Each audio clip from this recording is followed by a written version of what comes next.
आप सभी को जय मसीह की। प्रभु को धन्यवाद देता हूं। प्रभु ने समय दिया कि हम आज की सुबह परमेश्वर के वचन को सीखें। मेरे साथ पढ़ सकते हैं दूसरा इतिहास की पुस्तक 20 अध्याय उसका 15 पद। यहाँ इस प्रकार से लिखा है, तब वह कहने लगा, हे सब यहूदियों, हे यरूशलेम के रहने वालों, हे राजा यहोशापात, तुम सब ध्यान दो। यहोवा तुमसे यो कहता है, तुम इस बड़ी भीड़ से मत डरो और तुम्हारा मन कच्चा ना हो, क्योंकि युद्ध तुम्हारा नहीं है, परमेश्वर का है।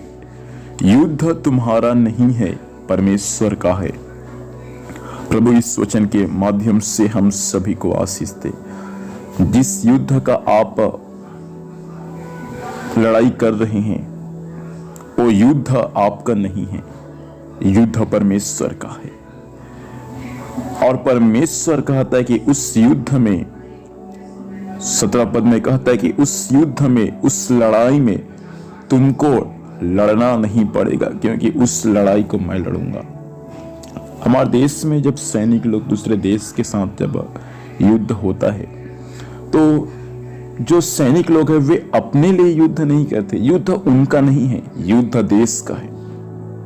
और युद्ध देश का है तो वे लोग अपने लिए नहीं परंतु देश के लिए युद्ध करते हैं। वैसा प्रभु ये सिखा रहे यहाँ पर परमेश्वर के लोगों को, युद्ध तुम्हारा नहीं है, युद्ध मेरा है। और इस लड़ाई में तुमको भीड़ को देखकर डरने की जरूरत नहीं है। तुम्हारा मन कच्चा ना हो, क्योंकि युद्ध तुम्हारा नहीं है परंतु युद्ध किसका है, परमेश्वर का है। एक समय था जब राजा यहोशापात डर गया लोगों को देखकर, तब सारे नगरों में वो उपवास का प्रचार करवाया और उन्होंने प्रभु से प्रार्थना किया कि परमेश्वर इस युद्ध में हमारी सहायता कर। सब लोगों ने परमेश्वर को भेंट चढ़ाए, सब लोगों ने खड़े होकर परमेश्वर के भवन में परमेश्वर से प्रार्थना की, अपने पापों को पश्चाताप किया। और उसके बाद बाइबल ये सिखाता है कि एक आसाप के वंश में एक व्यक्ति था जिसका नाम था यहिजकेल।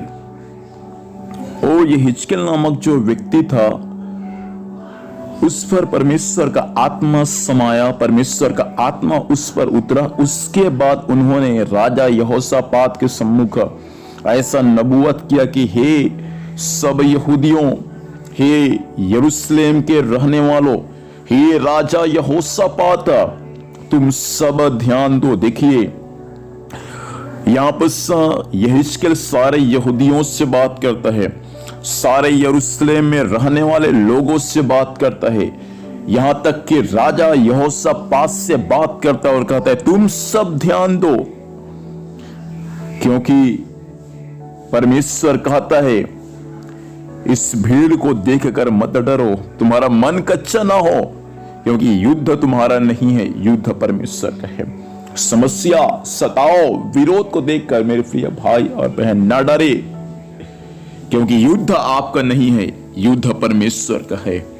और इस युद्ध में तुमको लड़ना नहीं पड़ेगा, न तो हथियार से, न तो और किसी ऐसे वस्त्र से, ऐसे शस्त्र से आपको लड़ाई करना नहीं पड़ेगा, क्योंकि इस युद्ध में परमेश्वर ही आपको विजयी देगा। इस युद्ध में परमेश्वर ही आपको जय देगा। इसलिए मेरे प्रिय भाई और बहन, भीड़ को देखकर न डरे।